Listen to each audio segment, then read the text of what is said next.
Elliot Mercer rubbed his sore eyes and closed his laptop. Dim light filtered through the blinds. The evening sun in Belmont was getting ready to set. His sixth day on the road was coming to an end, and the server room was still in a state of controlled chaos. Elliot's company was expanding, and he had been sent to set up new equipment, but no one had warned him about the old wiring and the overly zealous local IT department, which had managed to make a mess of things before he arrived. Elliot stretched, feeling his vertebrae crack. He was 37, but sometimes he felt like he was 50, especially after a 10-hour workday.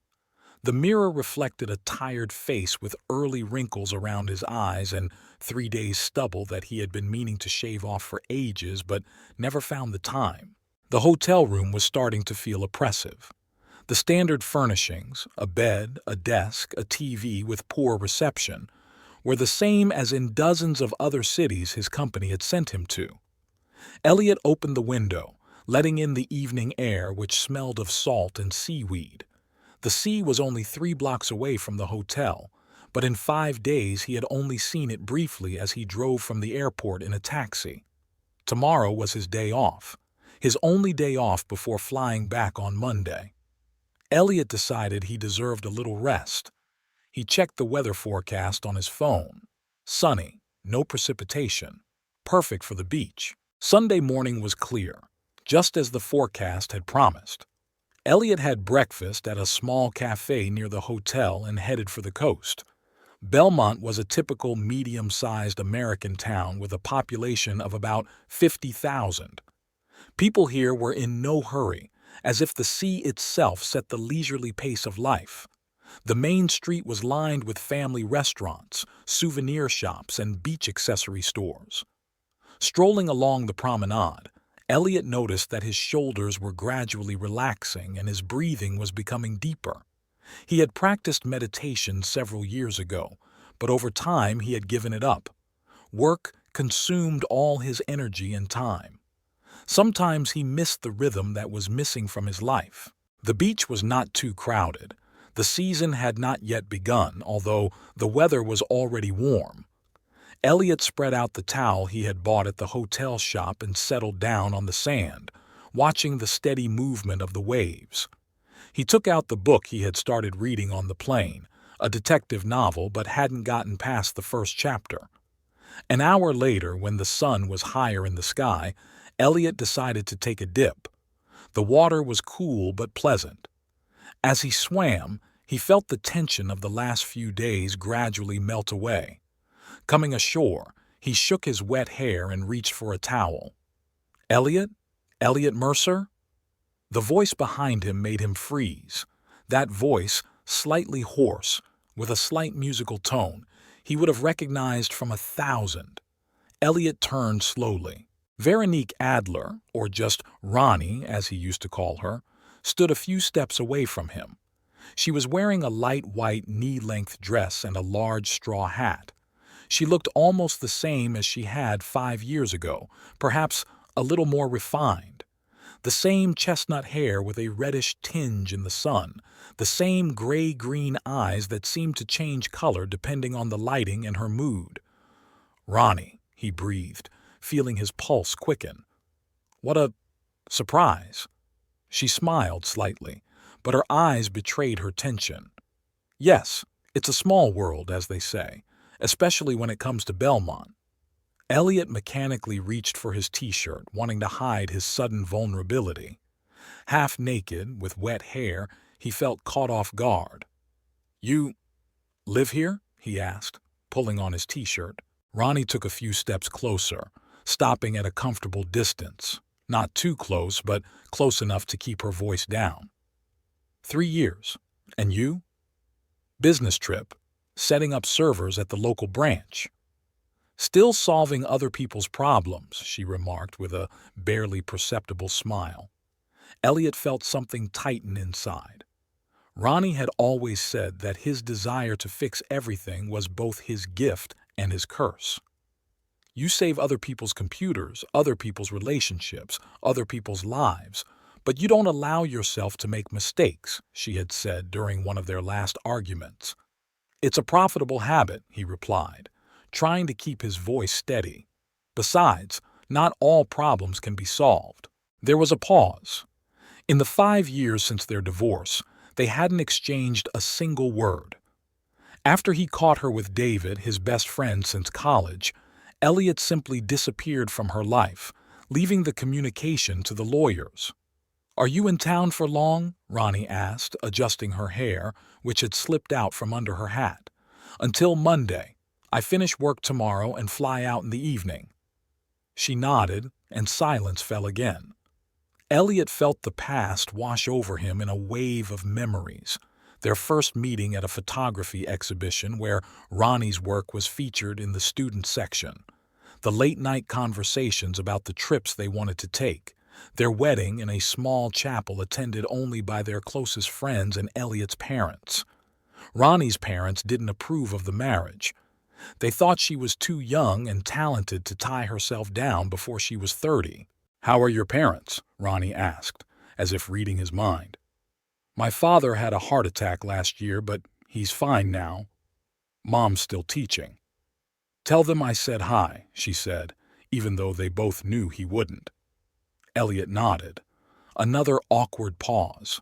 Somewhere nearby, a young couple was playing beach volleyball, the ball thudding onto the sand. "And how—" began Elliot and stopped. He wanted to ask about David, but suddenly realized he didn't want to know. He didn't want to imagine them together, happy, maybe with children. "What about it?" Ronnie tilted her head and the shadow of her hat hid her eyes. "How's your photography? Did you keep it up?"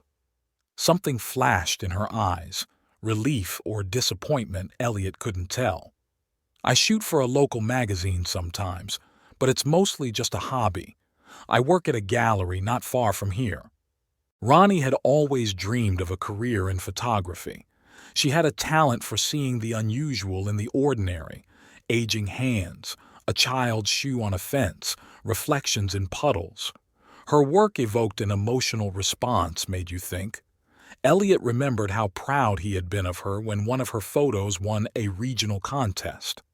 "It's a shame it didn't work out with photography," he said sincerely. "Life rarely turns out the way we plan," she replied with a touch of sadness. "Are you still working for Dexter?" "Yes, for 10 years now. I was promoted to head of technical support." "Congratulations." Silence again.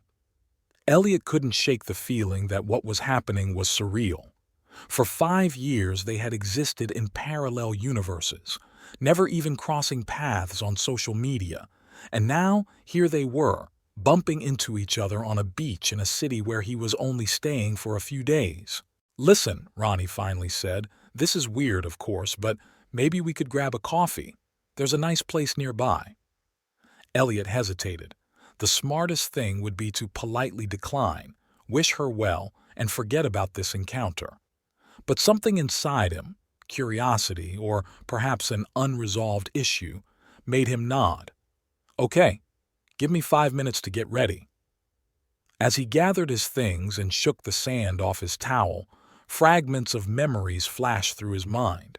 Their last meeting had been filled with screams and tears. He had come home early, wanting to surprise her. He had booked a table at a restaurant to celebrate their 4th wedding anniversary. Instead, he had found Ronnie and David in their bed. This was followed by weeks of painful negotiations through lawyers, dividing property, a painful move, and removing everything that reminded him of her from his life. And now they were walking side by side along the promenade, like old acquaintances who had met by chance. Ronnie told him about the city, where to eat, what places to visit. Elliot responded with short phrases, still stunned by the situation. The cafe turned out to be a cozy place with a view of the sea. They took a table by the window, and the waitress, a young girl with bright blue hair, took their order, a latte for Ronnie and an Americano for Elliot. Some things never change, he thought. Ronnie had always preferred sweet coffee with milk. "So," she said when their drinks arrived, "how are you, apart from work?" Elliot could have responded formally, "Everything's fine, life goes on." But instead, he found himself telling the truth. Honestly, I don't know. I'm working a lot. I see my friends sometimes, although most of them have families and children now. I try not to dwell on it.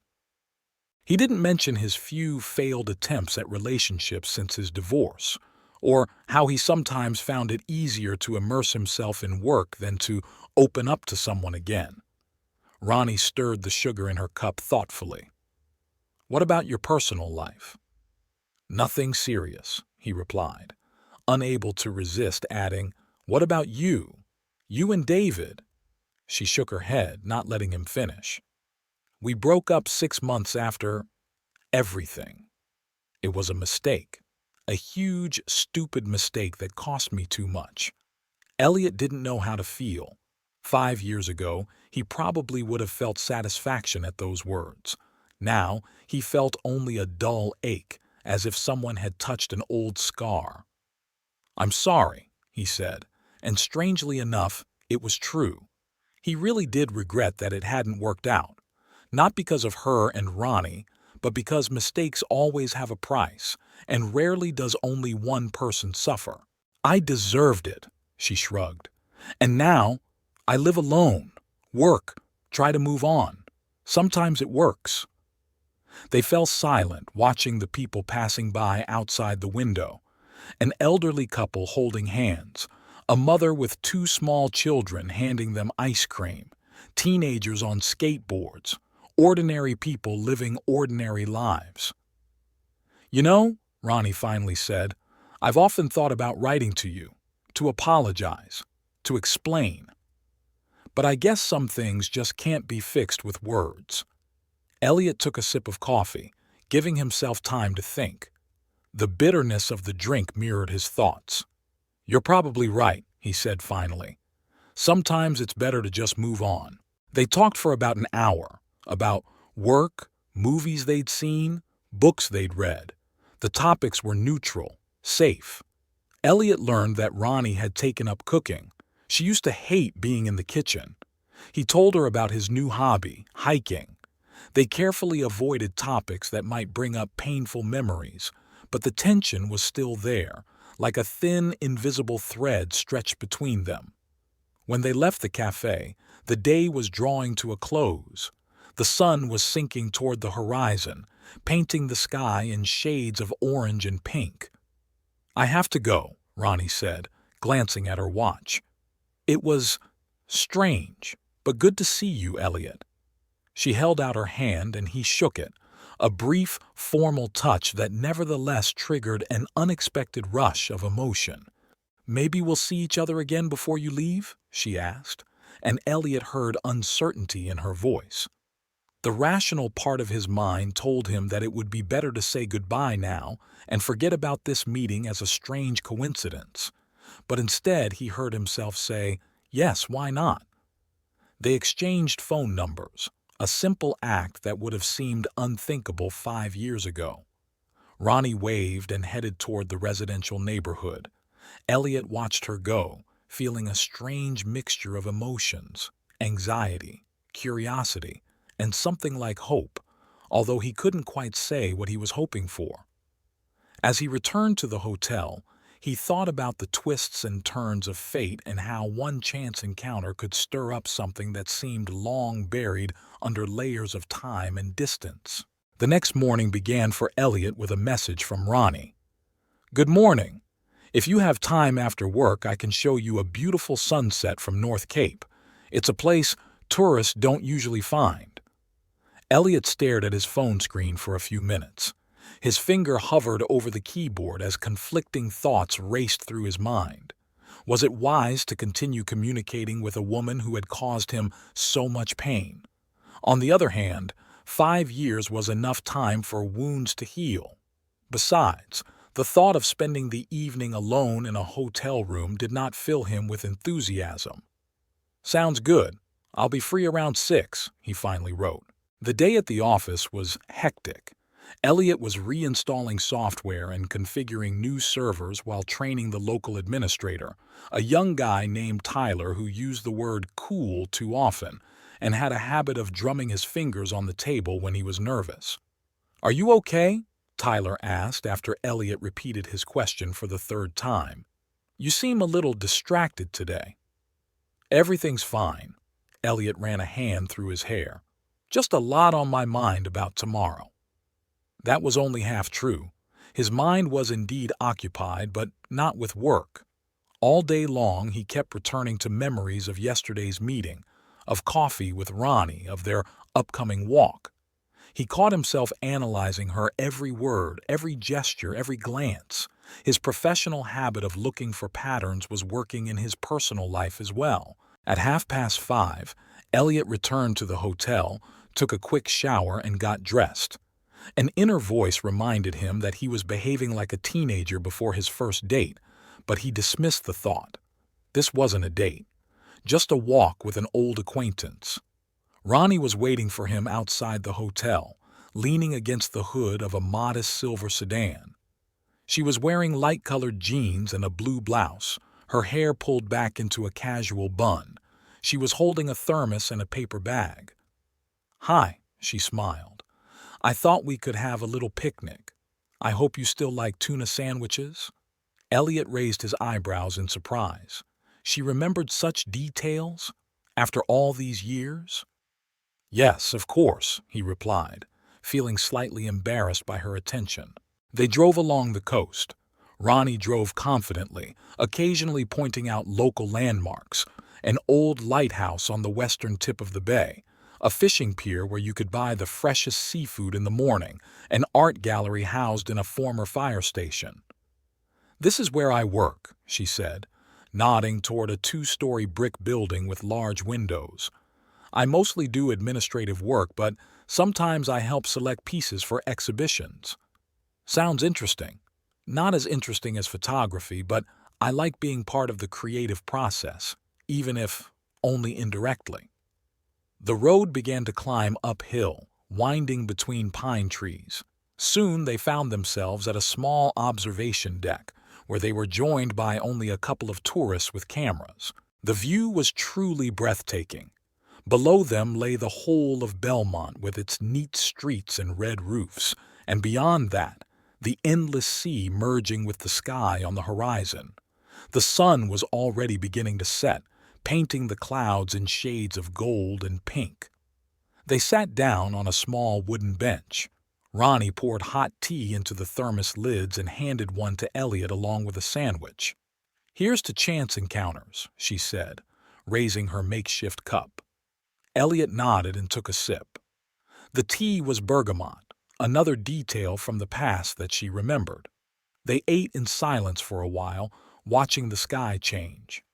The tourists took a few photos and left, leaving them alone with the sunset. "How's work going?" Ronnie asked, breaking the silence. "Slower than I'd like, but we should be done by tomorrow evening." Elliot paused. "How are things at the gallery?" "We're preparing a new exhibition of local artists. There's a lot of organizing, but it's usually worth it." She took out her phone and quickly checked the screen, then put it back in her pocket. Elliot noticed the gesture but didn't think much of it. "Don't you miss the big city?" he asked. "You always said you wanted to live somewhere with more excitement." Ronnie gazed thoughtfully into the distance. "Sometimes. But there's a charm to it here. The quiet helps me figure myself out. Although, I have to admit it was hard to get used to the pace of life here at first." She smiled. "The first month, I was late for work all the time because I didn't realize that no one here is in a hurry. Even the traffic lights seem to work slower." Elliot smiled involuntarily in response. At that moment, she seemed so familiar, the same Ronnie he had once fallen in love with. Open, with a sincere smile and a touch of self-irony. "And you?" she asked. "Still living life at full speed?" He shrugged, trying to find a balance. "I started hiking on the weekends last year. It helps clear my head." "You've always loved nature." Ronnie nodded. "Remember our trip to the mountains on our first anniversary? When we got lost and spent the night in the car because the GPS decided that a forest trail was a road?" Of course he remembered. They were cold and hungry, but they laughed until they cried. making a list of things to bring next time. A flashlight, warm socks, chocolate. Definitely chocolate. In the end, that night became one of the warmest memories of their life together. "Yeah," he said. "That was fun." Her phone vibrated again. Ronnie quickly checked the message and something like concern flashed across her face. She typed a short reply and put her phone away again. "Sorry, work stuff," she said, but Elliot detected a slight tension in her voice. The sun had almost disappeared behind the horizon, leaving behind a crimson-purple glow. In the distance, the city lights began to come on, and the first stars appeared in the sky. "It's beautiful," Elliot said. "Yes." Ronnie pulled her knees up to her chest and wrapped her arms around them. "I often come here when I need to think, or just be alone." Elliot heard a hint of sadness in her words. Perhaps loneliness weighed on her more than she let on. "Ronnie," he began, not quite sure what he wanted to ask. "Are you happy here, in Belmont?" She looked at him for a long time, as if deciding how honest she could be. "I don't know," she said finally. "Sometimes I feel like I'm just hiding. From the past, from my mistakes, from myself." She paused. "You know, the first year after our divorce was tough. I was torn between trying to fix everything and wanting to forget everything. At one point, I just decided to leave to start over, but now I realize you can't run away from yourself." Elliot felt something tighten in his chest. There was so much pain and regret in her words that for a moment he wanted to hug her, to tell her everything was going to be okay. But he held back. Too much time had passed. "What about you?" she asked, not waiting for an answer. "Are you happy?" The question caught him off guard. Elliot thought about it. Was he happy? He had a good job, friends, hobbies. But he often felt empty, especially when he returned to his empty apartment after a long day at work. "I'm fine," he said finally. "I've learned to appreciate what I have and not regret what I don't." Ronnie nodded, as if she understood much more than he had said. Perhaps that was true. Despite everything that had happened between them, she knew him better than most. Her phone vibrated again. This time, she didn't just check the message, she frowned, quickly typed a reply, and put her phone away with obvious irritation. "Everything okay?" Elliot asked. "Yes, just... Sorry, I have to go. There's been a problem at the gallery." Elliot glanced at his watch. It was only 8 o'clock. A strange time for work problems at an art gallery, but he didn't comment. They gathered their things and headed back to the car. On the way into town, Ronnie was noticeably tense, barely speaking, only occasionally responding to Elliot's questions about local landmarks. When they pulled up to his hotel, she turned to him with an apologetic smile. "I'm sorry about the ruined evening. It started out so well." "It's okay," Elliot replied. "Work is work."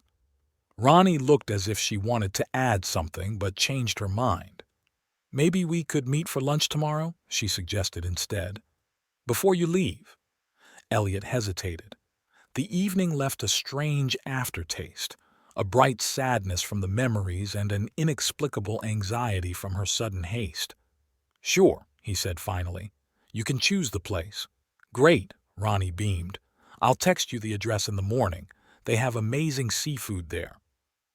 They said goodbye, and Elliot entered the hotel, accompanied by the sound of her car driving away. In his room, he lay down on the bed without undressing and stared at the ceiling. A strange feeling of déjà vu lingered. It was as if he and Ronnie had gone back 5 years but with a new script and different lines. He remembered their conversation at the observation deck. Was there something more to her words about loneliness and regret than just small talk? And why did she rush home so suddenly? Elliot couldn't shake the feeling that something was wrong. He tried to rationalize his thoughts. After all, Ronnie had her own life and her own problems. Maybe she really did have some work issues to deal with. Or maybe she just felt uncomfortable talking about happiness and wanted to end the evening. Elliot's phone beeped, a message from Ronnie. "Thanks for a lovely evening. Sorry again for rushing off. How about tomorrow at 1 p.m. at the Blue Oyster? It's on the corner of Port and Maple." "Sounds good," he replied, and put his phone away. The next morning began with final server adjustments. Tyler proved to be a capable student and quickly grasped the new information. By noon, they had completed all the main work, leaving only testing for the evening. "Excellent work," Elliot praised him. "You have the makings of a good administrator." Tyler beamed at the compliment. "Thanks. By the way, if you haven't had lunch yet, I can recommend a great place not far from here. The Blue Oyster. They have amazing crab cakes." Elliot smiled at the coincidence. "Actually, I'm just on my way there. I'm meeting—" He hesitated for a second, not knowing how to introduce Ronnie, an old acquaintance. "Oh, cool." Tyler adjusted his glasses. "I won't keep you then. See you at 3? Elliot nodded and left the office. It was a sunny but cool day, typical spring weather for a coastal town. It was about a 15-minute walk to the restaurant, and Elliot decided not to call a taxi. On the way, he thought about the strange turn of events over the past 2 days. The chance encounter with his ex-wife, their walk together, their conversation about the past. If someone had told him about this a week ago, he would have laughed at such a fantastical story. But here he was, going to lunch with Ronnie, feeling a strange mixture of nostalgia, anxiety, and curiosity. Something about her behavior last night had bothered him. The constant checking of her phone, the sudden departure. Elliot couldn't help wondering if there was someone else in her life. And if so, why was she hiding it? The Blue Oyster turned out to be a cozy, nautical-themed restaurant with fishing nets on the walls, wooden tables, and large windows overlooking the harbor. Ronnie was already waiting for him at a table in the corner. She was wearing an elegant green dress that brought out the color of her eyes. "Hi," she smiled as he approached. "I hope you're hungry. The portions here are huge." Elliot sat down across from her. "You look beautiful," he said without thinking, and immediately felt awkward about his compliment. "Thank you," she blushed slightly. "I decided to dress up a little. It is your last day in town, after all." The waiter brought the menu, and they ordered crab salad for Ronnie and baked trout for Elliot. Ronnie also ordered a bottle of white wine, even though Elliot still had to go back to work. "Just a little," she insisted. "Besides, we have to celebrate our meeting." When the waiter left, she leaned closer. "You know, I couldn't sleep last night. I kept thinking about our conversation." "What exactly?" Elliot asked, trying not to let his suddenly racing heartbeat betray him. "About happiness. About how we both said we were fine, but didn't say we were happy." She paused. "I've been thinking a lot about what happened between us, about the mistake I made. And you know what's the saddest part? I can't even explain why I did it. There was no great passion, no unearthly love, just a stupid moment of weakness that destroyed everything we had." Elliot felt the old pain rising in his chest again. He had imagined this conversation so many times, but now that it was happening in real life, he didn't know what to say. "Sometimes we do things we can't even explain to ourselves," he said finally. Ronnie smiled sadly. "Yes, and then we pay for them for the rest of our lives." The waiter brought the wine and poured it into their glasses. They raised their glasses in silence without saying a word, but understanding each other without words.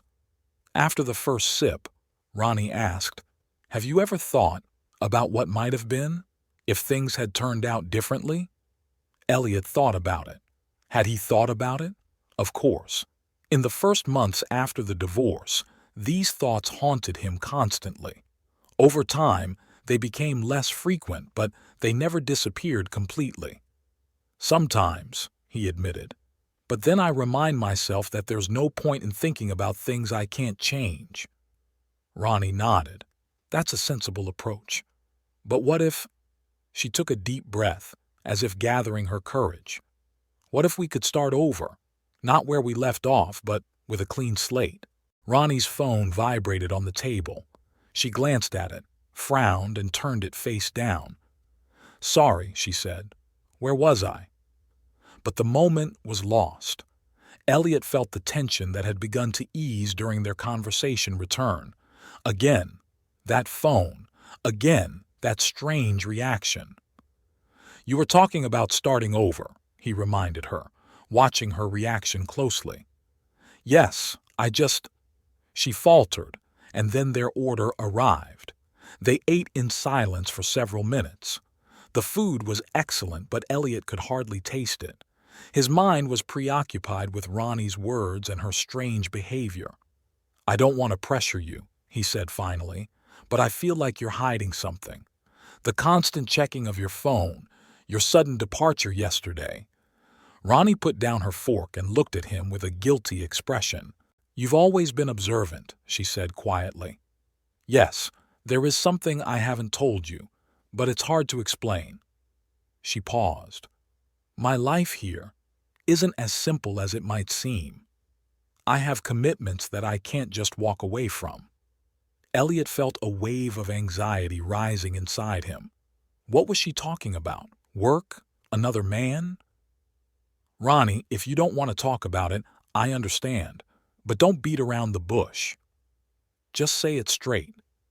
She opened her mouth as if to say something, but at that moment her phone vibrated again. This time she didn't even look at the screen, but Elliot noticed her nervously clenching the napkin. "I'm sorry, but I have to take this call," she said, getting up from the table. "I'll be right back." Ronnie left the restaurant, pressing her phone to her ear. Through the large window, Elliot could see her talking emotionally to someone, gesturing with her free hand at times. Once she glanced back at the restaurant as if to check if he was watching her, and Elliot quickly looked away. When she returned, Ronnie looked tense. "I'm sorry, but I have to go again," she said without looking at him. "Something urgent has come up." "The gallery again?" Elliot asked, unable to hide his skepticism. Ronnie hesitated. "Not exactly," she sighed. "Listen, I really want to explain everything to you, but not now. Maybe we can meet tonight before you leave? I'll tell you everything, I promise." Elliot felt disappointment mixed with curiosity. Part of him wanted to insist on an explanation right now, but another part understood that pressure would only push Ronnie away. "Okay," he said finally. "My flight is at 9 tonight. I can be free by 6. "Great," she nodded with obvious relief. "I'll pick you up at 6. She quickly took out her wallet and placed several bills on the table. "That's for dinner. And please don't think badly of me. I'm really glad we met." With that, she hurried out of the restaurant, leaving Elliot completely baffled. What was going on? What secret was Ronnie hiding? And was it even worth continuing this strange reunion? On his way back to the office, he ran through various scenarios in his head. Maybe she was married and hiding it. Or did she have problems with the law? Or some kind of illness she didn't want to talk about? Each version seemed both plausible and ridiculous. Elliot realized he was making assumptions based on nothing, without enough information. But one thing he knew for sure: tonight, he would demand an honest conversation. When he returned to the hotel after work, Elliot sat on the edge of the bed staring at the clock. It was 5 o'clock. He had an hour to wait before meeting Ronnie, and it felt like an eternity. He couldn't concentrate on anything, not reading, not watching TV. His thoughts returned to her strange behavior, her unspoken words, her hasty departure. Elliot stood up and walked over to the window. From the 6th floor, he could see part of the city and a narrow strip of sea in the distance. The people below looked like tiny figures rushing about their business. Each of them had their own story, their own secrets. Just like Ronnie. Suddenly, Elliot realized that he didn't want to wait for her explanation. He wanted to know the truth now. Something told him that the story she was going to tell would be embellished or changed to suit her. He remembered all too well how skillfully Ronnie could justify her actions, how easily she could shift the blame onto circumstances or other people. The decision came suddenly. He would follow her. It wasn't the most noble thing to do, but it might be the only way to find out the truth. Elliot quickly changed into dark jeans and a gray sweatshirt, neutral clothing that wouldn't attract attention, and left the hotel. He didn't know where Ronnie lived, but he remembered where the gallery she worked at was located. She had shown him the building during their trip to the observation deck.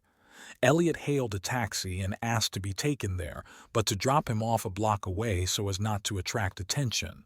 The Seawave Gallery was located in a renovated historic building on a quiet street lined with sycamore trees. The windows faced a small square with a fountain in the center. Elliot sat down on a bench in the park opposite, watching the entrance. He felt like the hero of a cheap detective novel, but it was too late to back out. He didn't have to wait long. 20 minutes later, Ronnie emerged from the gallery accompanied by an elderly woman with silver hair gathered in an elegant bun. They were talking animatedly, and Ronnie smiled several times, sincerely, not like she had smiled at him in the restaurant.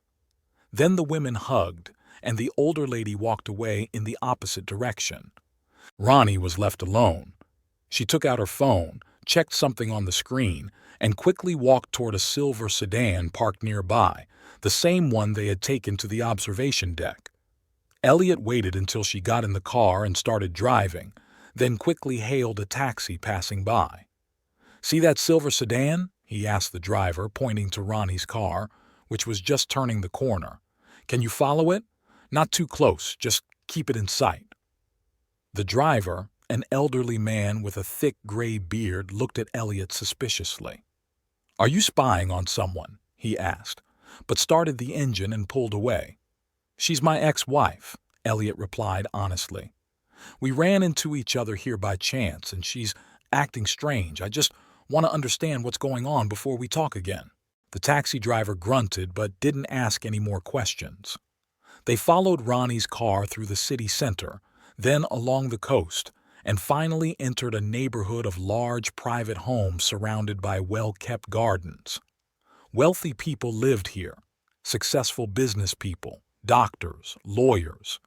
Ronnie turned into the driveway of a large two-story colonial-style house with white columns and a wide terrace. The driveway was paved with stone, and the lawn looked perfectly flat, as if it had been cut with a ruler. "Stop here, please," Elliot asked as the taxi passed the house. They parked around the corner where they could still see the driveway, but the car was out of sight. "I'll wait 15 minutes, said the taxi driver, glancing at the meter. "Then it's a waiting charge." Elliot nodded, his eyes fixed on the house. Ronnie got out of the car and walked up the steps to the front door. But instead of unlocking it, she rang the doorbell. The door opened almost immediately, and a tall man in an expensive suit appeared in the doorway. They exchanged a few words, then the man gently embraced Ronnie and kissed her. It wasn't a friendly kiss or a greeting between relatives. People only kiss like that when they're in a close relationship. Elliot felt something break inside him. Of course, it had been over between him and Ronnie for a long time, and she had every right to be with whoever she wanted. But why had she kept it a secret? Why had she talked about her loneliness, her regrets, and the possibility of starting over? Ronnie and the man entered the house, closing the door behind them. Elliot leaned back in his seat, feeling a strange mixture of disappointment and relief. At least now he knew the truth, or part of it. "Did you see what you wanted?" asked the taxi driver, watching him in the rearview mirror. "More than I wanted," replied Elliot. "Can you take me back to the city? To the seaside hotel?" On the way to the hotel, Elliot tried to piece together the bits of information into a coherent picture. Ronnie had lived in Belmont for 3 years. She worked at an art gallery, and judging by all appearances, she was in a relationship with a wealthy man who lived in an affluent neighborhood. But then, why all the talk about a new beginning? Why pretend she was lonely and regretted the past? Back in his room, Elliot decided to do a little investigating. He opened his laptop and typed Belmont Real Estate Agents Mansions into the search bar. Among the results, he saw several real estate agencies specializing in luxury homes in the neighborhood where Ronnie's friend lived. While browsing the agency's websites, Elliot came across a photo that made his heart skip a beat. In a group photo from some charity event, Ronnie and the same man he had seen at the door were among those present. The caption read, "Charity Evening in Support of the City Art School." From left to right, Belmont Mayor Richard Hope, Chamber of Commerce President Edward Thompson, renowned real estate agent Benton Crane with his wife Veronica, and art school director Martha Lawson. His wife. Ronnie was married to this Benton Crane. She wasn't just dating him, she was his wife. And judging by the photo, the marriage had been going on for some time. Elliot closed his laptop and lay down on the bed, staring at the ceiling. Now everything fell into place. The constant checking of her phone, the sudden departures, the vague explanations. Ronnie had been playing a double game. But why? What was she trying to achieve by spending time with him, talking about new beginnings and regrets? There was a knock at the door, and Elliot jumped. He looked at the clock. It was 6 o'clock. Ronnie had promised to pick him up at this time. He slowly got up and went to the door. Ronnie stood in the doorway, dressed in an elegant black dress and a light cardigan. Her hair was styled in a simple but sophisticated hairstyle. She looked flawless, and not at all like a woman about to make a confession or ask for forgiveness. "Hi," she smiled. "Are you ready? I know a great place for dinner." Elliot didn't return her smile. He just stared at her, trying to understand how the person he had once loved more than anything in the world could be so strange and incomprehensible. "I don't think this is a good idea," he said finally. Ronnie's smile faded. "What's wrong? Why don't you come in? We need to talk." She stepped uncertainly over the threshold. Elliot closed the door and turned to face her. "I know you're married, Ronnie, to Benton Crane, and I saw you come to his house today." Ronnie froze, her face reflecting a whole range of emotions: surprise, fear, shame. Then she sank down onto the edge of the bed as if her legs had given way beneath her.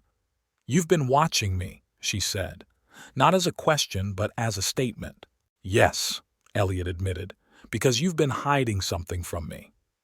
And now I know what. Why, Ronnie? Why pretend to be lonely, talk about a new beginning, about regrets? Was it entertainment? A test to see if you could still make me feel something for you?" Ronnie shook her head and her eyes filled with tears. "No, Elliot, you don't understand. It's much more complicated than that." "Then explain it to me," he demanded, crossing his arms over his chest. Ronnie took a deep breath as if gathering her strength. "I'm actually married to Benton. For 2 years now. He's rich, successful, respected in the town. But our marriage, it's not what it seems." "What do you mean?" "I'm unhappy, Elliot. I have been for a long time. Benton controls every aspect of my life. Where I go, who I see, how I dress. He's jealous and controlling, although he's good at hiding it from others. When we first started dating, he was different, attentive, caring. Or so I thought." Elliot listened attentively, but he couldn't shake his skepticism. Ronnie had always been a talented storyteller, especially when it came to excuses. "If you're so unhappy, why don't you leave him?" Ronnie smiled bitterly. "I've tried. Twice. But Benton, he has his ways of persuading people. The first time, he threatened to make sure I couldn't find a job in any gallery within 100 miles. He has a lot of connections, and I know he could do it. The second time," she faltered, "the second time, the threats were more personal." "He threatened you?" Elliot frowned. "Not directly. He's too smart for that. But he made it clear that if I left, I'd regret it." Ronnie wiped away a tear. "Besides, there's a prenuptial agreement. If I leave, I'll be left with nothing. And I've invested 2 years of my life in this marriage. Why should I walk away with nothing? Elliot walked over to the window, trying to make sense of what he had heard. Ronnie's story sounded plausible, but at the same time too convenient. It was a classic situation, a woman trapped in an unhappy marriage to a wealthy tyrant, almost like a soap opera. "What about me in all this?" he asked, turning to her. "Why pretend there could be something between us? Why talk about a new beginning?" Ronnie stood up and walked over to him. Her eyes were full of pleading. "Because it's true, Elliot. When I saw you on the beach, it was like a sign, like fate itself was giving us a second chance. I really regret what I did 5 years ago. I really want to start over." She paused. "But first I need to get out of this marriage, and I can't do it alone." "What do you mean?" Elliot felt a wave of anxiety rising inside him. "I need your help, Elliot. I'm filing for divorce. I've already talked to a lawyer, but Benton won't let me go that easily. I need a place to stay for a while until things settle down, and I need someone I can trust." Elliot pulled away from her touch. It all sounded too convenient, too calculated. Ronnie had always been good at manipulating people, making them feel needed, special. He had almost fallen for it again. "Why now?" he asked. "Why not a month ago or a month from now? Why right when I'm in town?" Ronnie shook her head. "I was already planning to leave him. Meeting you just sped things up. Made me realize what I really want." She looked sincere. Maybe she was sincere. But Elliot could no longer trust his perceptions when it came to Ronnie. There had been too much pain, too many lies between them. "I need to think," he said finally. "This is all too sudden." Ronnie nodded understandingly. "Of course. I understand." She took a notepad out of her purse, wrote something down, and handed the piece of paper to Elliot. "Here's my personal number, the one Benton doesn't know. Call me when you decide." Elliot took the piece of paper, feeling something inside him resist her words, her request, the whole situation. "Do you really think we can make it work, after everything that's happened?" Ronnie looked him straight in the eyes. "I think we deserve a second chance. Both of us." She paused. "I still love you, Elliot. I never stopped." Elliot didn't respond. Those words, which had once meant the world to him, now evoked only vague pain and distrust. He walked Ronnie to the door. "I'll call," he said, without specifying when. She nodded, smiled faintly, and left. Elliot closed the door behind her and leaned against it, feeling drained. Too many emotions, too much information for one day. He returned to the bed and sat down, staring at the phone number written in Ronnie's neat handwriting. What if she really was in trouble? What if this Benton really was controlling and intimidating her? Could he just turn his back and fly away, leaving her in this situation? On the other hand, what if this was all just another manipulation? What if Ronnie was just looking for a way to escape her husband with the least amount of loss and saw her ex-husband as a convenient opportunity? Elliot lay down on the bed, feeling exhaustion wash over him. Tomorrow he had a flight home. He had until morning to make a decision. Help Ronnie and possibly open himself up to pain again, or fly away and leave the past in the past. Both options seemed right and wrong at the same time. He closed his eyes, but sleep would not come. Fragments of his conversation with Ronnie swirled in his head, images of her smile, her tears, her hand on his shoulder. And somewhere on the edge of his consciousness was the memory of the first time he had seen her with David 5 years ago. The pain of betrayal had never completely gone away. Morning came too quickly. Elliot woke up to a persistent knock on the door.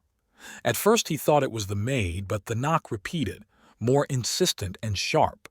He looked at the clock, 8 in the morning, too early for regular visitors. Elliot got out of bed, pulled on a t-shirt, and went to the door. When he opened it, he froze for a moment in surprise. Standing there was the same man he had seen with Ronnie yesterday, Tall, handsome, wearing an expensive suit and with impeccable hair. Benton Crane himself. "Elliot Mercer?" the man asked with a slight smile that didn't reach his eyes. "May I come in? We need to talk." Elliot hesitated for only a second, then stepped aside to let the uninvited guest enter.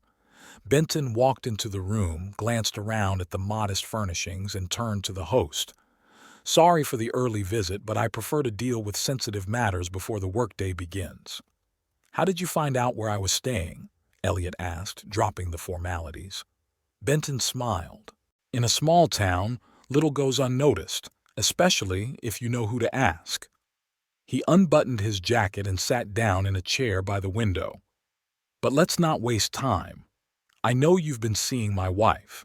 Elliot tensed. There was no direct threat in Benton's words, but something in his tone, in his confidence, was unsettling. "We met by chance," Elliot replied. "I didn't know Ronnie was married until I saw you yesterday." "Ronnie?" Benton raised an eyebrow. "Oh, yes, that's what you called her. To everyone else, she's Veronica." He paused.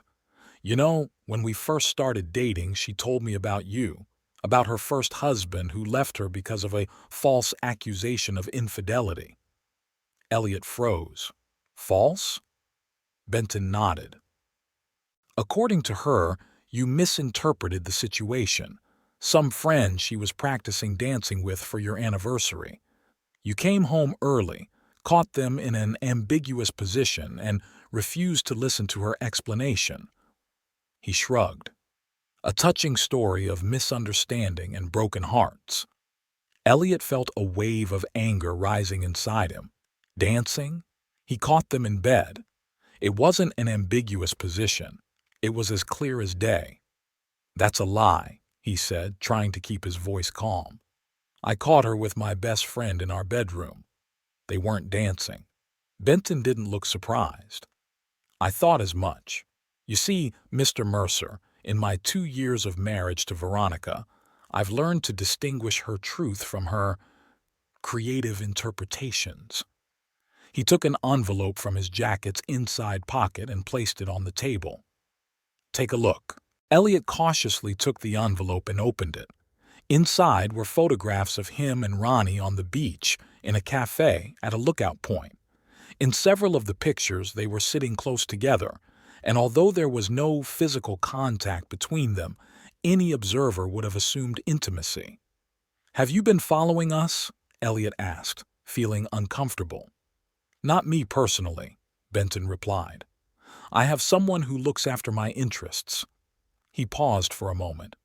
"You may think I'm a jealous husband, but believe me, I have reasons to be concerned. You're not the first man Veronica has reconnected with while married to me." Elliot put the photos aside, trying to make sense of the situation. If Benton was telling the truth, then Ronnie hadn't changed over the years. She was still manipulating people, playing with their feelings, creating her own versions of reality. "Why are you telling me all this?" Benton stood up and walked over to the window, looking down at the street below. "I want you to know what you're getting yourself into. Did Veronica tell you she was unhappy in her marriage to me, that I control her every move, that she wants a divorce but is afraid of my reaction?" He turned to Elliot. "And of course, she told you that she still loves you, that your meeting was a sign of destiny, that you deserve a second chance." Every word Benton spoke was like a punch in the gut. It was exactly what Ronnie had said to him, almost word for word. "How do you—" Elliot began. "How do I know?" Benton finished for him. "Because it's her standard script. She used it on James, on Michael, on Daniel." He smiled sadly. "You see, I really loved Veronica when I married her. Her talent, her energy, her sincerity, or so I thought. But after about 6 months, I began to notice inconsistencies. Strange phone calls, unexplained absences, sudden changes of plans. I didn't want to believe the obvious, but in the end I had to hire a private investigator." Elliot was silent, trying to reconcile Benton's words with the image of Ronnie that had formed in his mind over the past few days. The image of a lonely woman trapped in an unhappy marriage and dreaming of a new beginning. "She doesn't want a divorce, Mr. Mercer," Benton continued. "At least, not right now and not on standard terms. Our prenuptial agreement is still in effect, and according to it, if either party initiates a divorce, Veronica will receive almost nothing. Unless you are at fault for the breakdown of the marriage," Elliot guessed. "For example, if you cheated on her." Benton nodded. "Exactly. In that case, the compensation would be substantial. Do you know what I do for a living? I own the largest real estate agency in 3 counties. My net worth is estimated at, well, it doesn't matter. Suffice it to say that the amount Veronique would receive in a divorce on my fault would allow her to live very comfortably for the rest of her life." Elliot began to understand. "You think she's using me to provoke you into cheating, or to create a compromising situation?" "No," Benton shook his head. "She's not that naive. Veronica knows I'll be careful. She wants me to catch you together, make a scene out of jealousy, maybe even use physical force. It would be recorded. Trust me, she would make sure of that, and used as evidence of my inadequate, controlling behavior. Emotional abuse, intimidation, these are serious allegations in a divorce case." Elliot sat down on the edge of the bed, feeling reality slip away from him. He had come to Belmont for work, accidentally run into his ex-wife, and now he was at the center of some kind of elaborate scheme. "Why should I believe you and not her?" he finally asked. Benton shrugged. "You don't have to.